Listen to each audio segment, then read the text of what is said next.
Today, an ICE agent neutralized an assailant who tried to run them over during a protest in Minneapolis. No!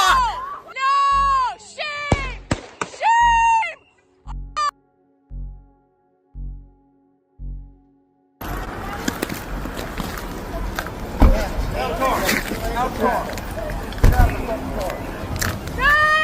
And this has now led to Tim Walz and all of the Democrat politicians rallying up against the MAGA base, against ICE, against the very people who are risking their lives, trying to keep us safe, trying to deport illegal immigrants, which is their job.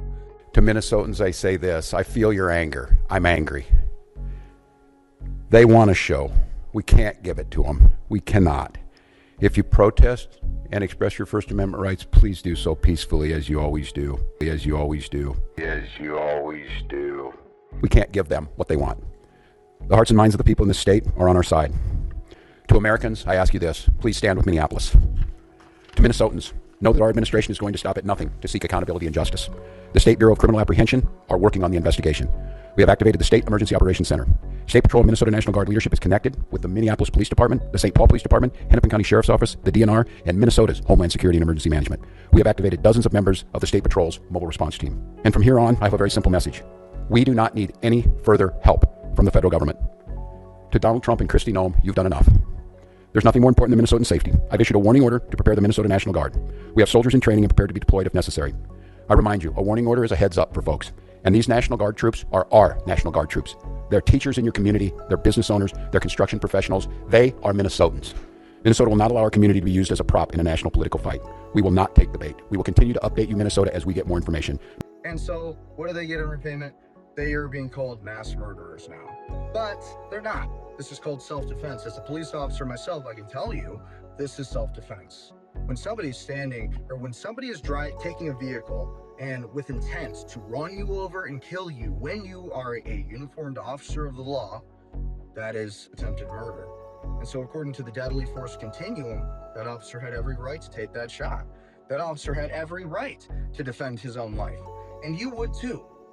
So at the end of the day, what are we going to do? We're going to allow these politicians to just tell us, oh, you can't defend yourself anymore? That's what this is all about. And also, this is after Tim Walz has been exposed for the $250 million daycare fraud, the Somali daycare fraud that Nick Shirley just exposed. So we have all of these things happening. Again, January 7th, one day after January 6th, interesting developments. And then at the same time, now we have action being taken against Trump, and this all happens after the Maduro raid, by the way, where U.S. captured Maduro through the 160th Special Aviation Regiment. So all these things are happening. What a crazy week for 2026. What is the agenda they have planned? Do they want order out of chaos? Or do they want us to panic? Do they want us to ask questions? Do they want these people to be exposed? Elon Musk has been in agreement that the ICE agent today who had to neutralize that assailant, he did so in self-defense, and he did the right thing.